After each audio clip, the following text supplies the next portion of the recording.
Very well, how are you doing? Good, thank you. Welcome in Zurich. Very happy to be here. It's first time in Switzerland. First time in Switzerland? Yes, so was walking around today by the lake. It's beautiful, beautiful city. Amazing. And speaking of beautiful, I mean, how would you describe, like the landscapes of Tabuk and Saudi after having been there? Because obviously it's always different to see something on images or to be actually there. Yeah, I think after spending 4 months in the desert, I kind of learned why the prophets in all the great religions go into the desert. You know, all the stories are like Muhammad's in the desert, Jesus is in the desert, and it's a very spiritual place. It's not just physically beautiful, it's quite profound to be in the desert like that, in such a quiet beauty. It really makes you present and kind of focus very much on just being there as opposed to your mind in 100 million different places.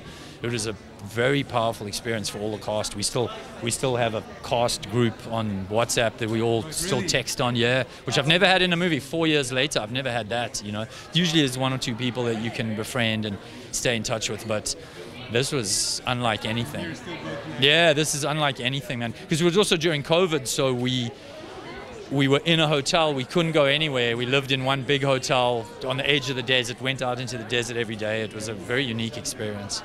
That's beautiful to hear. And I was wondering, what would you say has been like for you the most fascinating aspect, not only about playing the character, but also, the time period the movie is set?